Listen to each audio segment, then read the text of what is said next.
ఎప్పుడన్నా వచ్చినా అన్న జాతరకు? చాలాసార్లు వచ్చినా, అంటే చిన్నప్పటి పెద్ద జ్ఞాపకం ఎక్కువ లేదు కానీ ఎంపీ అయినాక తెలంగాణ ఏర్పాటు కావాలని మొక్కి 2013లో అప్పుడు అనేక సార్లు వచ్చినా ఒక మాట యాదుకున్నది. 2014లో తెలంగాణ బిల్ ఫిబ్రవరి 13 రోజు పార్లమెంట్ ఇంట్రడ్యూస్ అయ్యే రోజే సేమ్ డే వనం నుంచి దేవతలు కిందికి మన గద్దెల కాడికి వచ్చారు అనేది లెక్క కరెక్టేనా? అది అంటే మనం 60 ఏళ్ళ నుంచి జనం ఎట్లయితే తెలంగాణ కావాలి తెలంగాణ అంతకుముందు కూడా ఎవరు వచ్చినా బెల్లం ముద్దలు పెట్టుకొని జై సమ్మక్క సారలమ్మ జై తెలంగాణ శివరాత్రి ఉంటే కూడా అనుకుంటూ వచ్చేది.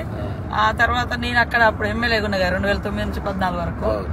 ఆ రోజు మేము ఆడ మీడియా పాయింట్ ఉంటుంది, నాగమంచి అంటారు. నాగమంచి అంటే అది సెక్యూరిటీ. ఒకప్పుడు యుద్ధం అప్పుడు సమ్మక్క సారలమ్మ కాకతీయులకు వ్యతిరేకంగా పోరాటం చేసేటప్పుడు వాళ్ళ సైన్యాలు ఎక్కడి నుంచి వస్తున్నాయని వీళ్ళు ఒక మంచలాగా హైట్ వేసుకుని, అది ఇప్పుడు మనము ఒక పోలీస్ చెక్ పోస్ట్ లాగా ఇప్పుడు లాస్ట్ కు మీడియా పాయింట్ అయిపోయింది అంతే. ఆడ ఉండగానే సాయంత్రం ఒక రిపోర్టర్ వచ్చి, మేడం ఈ రోజు పార్లమెంట్ లోకి బిల్ వచ్చింది, తెలంగాణ బిల్ వచ్చింది కానీ గొడవలు అయినాయి. ఎందుకంటే మేము ఆ జాతరలో ఉన్నాం కదా. నా పెప్పర్ స్ప్రే అదే రోజు స్పీకర్ అడ్డం నిలుస్తున్నాం మేము, బిల్లు పెడుతున్నంటే మొత్తం రాజగోపాల్ ముందు నుంచే బిల్లు పెట్టనీయం అంటుండే. ఎట్లా పెట్టనీయరు ఏందనే దాని మీద మేము మొత్తం ఎంపీలు అందరూ స్పీకర్ కు హోమ్ మినిస్టర్ అడ్డం నిలా ఉంటాం కదా, పెప్పర్ స్ప్రే కొట్టింది. అందుకే ఆ రోజే అమ్మవారు వచ్చి మాకు, ఎందుకంటే తల్లి అమ్మవారిని విశ్వాసం బాగా నుంచి కూడా అమ్మవార్లను మొక్కుడు, మనం జనరల్ గ్రామ దేవతలు వీక సెక్షన్ కాబట్టి బాగా ఎక్కువ విశ్వాసం కదా. సో అదే రోజు నాకు తెలుసు పెప్పర్ స్ప్రే కొట్టడం మనం బచాయించడం అనుకుంటున్నాం. మేమంతా బచాయించడం బిల్ ఇంట్రడ్యూస్ అయింది ఆ రోజు, అది చరిత్ర. అమ్మలు కూడా మాకు కూడా చాలా అంటే ఆ బిడ్డలుగా తర్వాత ఆ ప్రాంతం గారే మన దేవుడి మొక్కు చాలా మంది మొక్కుకున్నారు. ఆ మొక్కును ఈ దేవతలు జనంలోకి వస్తూ వస్తూ ఆ అజ్ఞాతంలో ఉన్న 60 ఏళ్ల బిల్లును పార్లమెంట్ లో ప్రపంచం ముందు పెట్టారు. అక్కడున్న తల్లి సోనియమ్మ కూడా వాళ్ళిద్దరు కూడా ఉండే, సరే సుష్మా స్వరాజ్ కూడా చేసింది. వాళ్ళిద్దరు మన మీరా కుమార్ గారు, సోనియమ్మ, సుష్మా స్వరాజ్. అట్లా చాలా చాలా అంటే మహిమలు ఉన్నది అనడానికి అదొక నమ్మకం. చాలా మంది ఇంతమంది ఆఫీసర్లు అక్కడ పనిచేస్తారు కదా, ఎవ్వరికేం కదా, అందరు మంచిగా అంటే సంతోషంగా మళ్ళీ అందరు ప్రమోషన్లతోటి ఆనవాయితీగానే వస్తున్నది. ఇన్ని లక్షల మంది ఒక దగ్గర వచ్చి ఉండడం, ఆ 3 రోజులల్లా ఇంత బ్రహ్మాండంగా ఉండడం నిజంగా ఒక ఎన్ని లక్షల మంది వచ్చి ఇంత జరిగినా ఎటువంటి ఇబ్బంది లేకుండా, పెద్ద అంటే తప్పు జరిగిందనో లేదా అటువంటి ఏం లేకుండా పోతుంటది కదా. చాలా చాలా అమ్మవారి దయ తప్ప అది ఎవరో మనందరం గొప్ప ఏర్పాట్లు ఇవన్నీ వేస్ట్, ఇవన్నీ అంతా.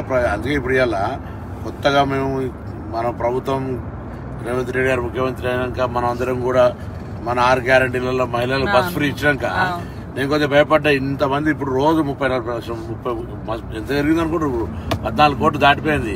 అట్లా రోజు సంఖ్య మహిళలు పెరుగుతా ఉంది. అయితే ఈ సమ్మక్క సారక్క చేస్తే బస్సులు మేనేజ్మెంట్ అయిద్దా కదా అని భయపడి మీటింగ్ రోజు కూడా ఏం చెప్పినా, చూడు దేవాలయం కార్యక్రమాలు నిర్వహించేది ఒకరైతే, వచ్చేపోయేటోళ్ళకి జనం సంబంధించి ఒకరైతే, బస్సుల నిర్వాహకులు ఒక స్పెషల్ ఆఫీసర్లు పెట్టి క్రౌడ్ మేనేజ్మెంట్ చేయకపోతే ఇబ్బంది అవుతుంది. ఒక బస్సు ఎక్కడైనా ఇబ్బంది టైర్ వాళ్ళకి, ఇప్పుడు అదంతా నేచర్ గా టైర్ కి ఏమైనా అయింది అనుకో, బస్ అయిపోయింది మొత్తం ఎంత కిలోమీటర్ ట్రాఫిక్ అవుతుంది. అందుకే మధ్యలో మధ్యలో ట్రైన్లు పెట్టడము ఇటువంటి వ్యవహారం చేయకపోతే నడుతుందని మనం ఎలా జరుగుతుంది. మంచి పని చేసారు మీరైతే. ఫస్ట్ మీ శాఖ నుంచి మహిళలకు బస్ ఫ్రీయే కాకుండా ఇప్పుడు జాతరకు కూడా నాకు డౌట్ ఉండే, అసలు మరి ఇస్తారా ఇయ్యరా ఎందుకంటే క్రౌడ్ ఎక్కువ ఉంటది, మేనేజ్ చేయడం కూడా కష్టమే. బస్సులు కూడా మనకు సరేరా అంత గతంలో చూస్తే ఆ బస్సులను పట్టించుకునేది లేదు, రిపేర్లు లేవు, అన్ని ఆగమాగా ఉన్నాయి.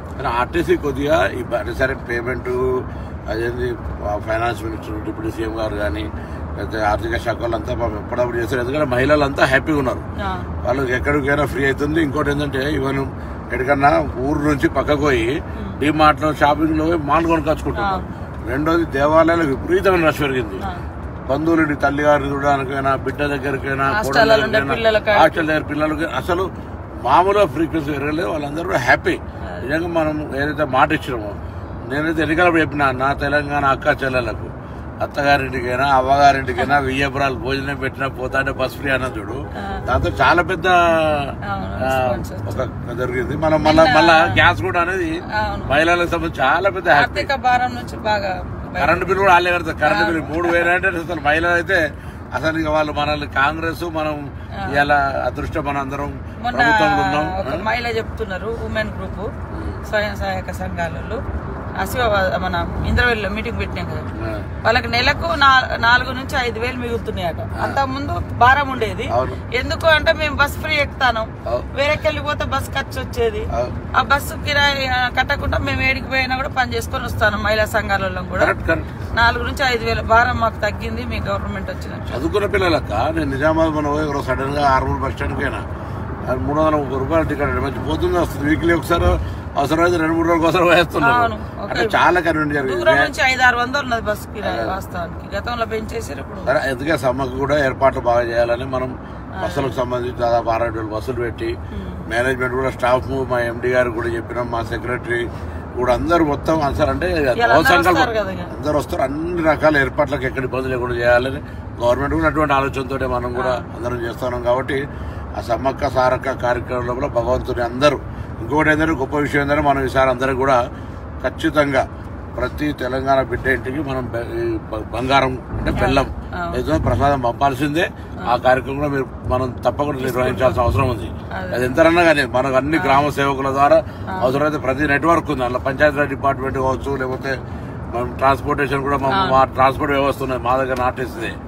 మేము ఇంకో ట్రాన్స్పోర్ట్ లో గూడ్స్ పెట్టాం కదా.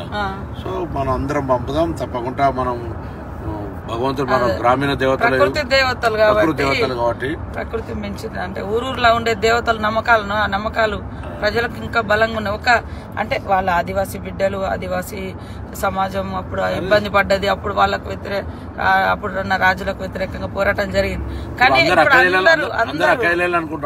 తల్లి బిడ్డలు అంటే కదా. అవును, తల్లి బిడ్డలు. జనరల్ సమ్మక్క సారక్క అంటే సినిమా గానీ లేదా బయట కూడా ప్రొజెక్షన్ తప్ప అసలు సమ్మక్క సారక్క అక్క చెల్లెలు, సమ్మక్క సారక్క తల్లి బిడ్డలు. జరిగిన పోరాటంలో జరిగిన వ్యవస్థ అసలు ఏం చెప్పు అంటే అప్పుడు 13వ శతాబ్దంలో కాకతీయులు పరిపాలించారు మన ఏరియా. అటు కూడా మన గోదావరి ప్రాంతం అంతా కూడా వాళ్ళ కంట్రోల్లో ఉండే. అంటే కప్పం కట్టం అనేది అంట, పన్నులు వేస్తే అప్పుడు 7 సంవత్సరాలు కరువు. ఈ కరువులో మేము కప్పం కట్టలేము, మేము తినడానికే దొరుకుతలేదని మన సామంతరాజు మేడరాజు ఉండే అన్నట్టు, మన ట్రైబల్ గిరిజనుడు రాజు కింద సామంతరాజులు జమీందారులు జాగీర్దారులు 1947 స్వతంత్రం రాకముందు అంతా కూడా వాళ్ళది ఉండే రాజ్యం. మళ్ళీ ఎట్లయితే స్వతంత్రం వచ్చి మనం భారతదేశంలో వెళ్ళలేమో వాళ్ళంతా కాంగ్రెస్ నాయకులు, ఎమ్మెల్యేలు, ఎంపీలు అయిపోయి మళ్ళీ ఇప్పటికీ అలాగే వస్తారు. దాని తర్వాత తెలంగాణ ఉద్యమం వచ్చింది. మళ్ళీ ఆనాడేమో మనం ముక్తి కోసం విముక్తి కోసం అన్నాం. ఇలా నీళ్లు నిధుల కోసం ఆనాడేదో జరిగింది, మళ్ళీ ఇదే జరిగింది. ఆయనను ఇబ్బంది పెడితే మేము కట్టలేమంటే కాకతీయులు యుద్ధం ప్రకటించారు. వీళ్ళ దగ్గరేమో మంచి ఆధునికమైనటువంటి ఆయుధాలు, ఆధునిక ఆయుధాలు.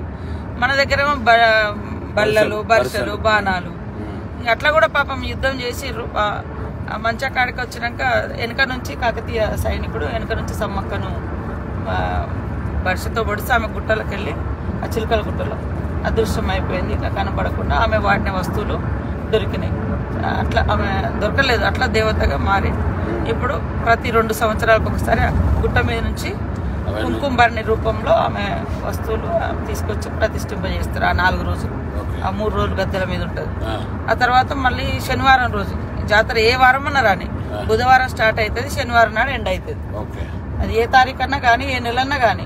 వారాలు మాత్రం బుధవారం నాడు సార్లమ్మ వస్తుంది గద్దెల మీదకి, బేస్తవారం నాడు సమ్మక్క వస్తుంది, శుక్రవారం నాడు అందరు దేవతలు ఉంటారు. పగడిద్దరాజు, గోవిందరాజు.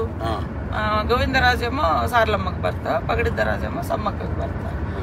సమ్మక్క సార్లమ్మ తల్లి బిడ్డ, జంపర్నేమో కొడుకు, సమ్మక్క కొడుకు. అక్కడ ఆయన వాగుకాడ సెక్యూరిటీగా ఉంటాడు. అంటే అక్కడ ఉంటే ఆయన అంటే సైన్యాన్ని ఆపలేక అవమానంతో అట్లా పడి చనిపోయింది అనేది ఒక కథ. అంటే ఆ వాగు ఉంది కదా, జంపన్న వాగు గురించి. అక్కడ దాని పేరు ఒకప్పుడు సంపెంగి వాగు అని ఉండినట.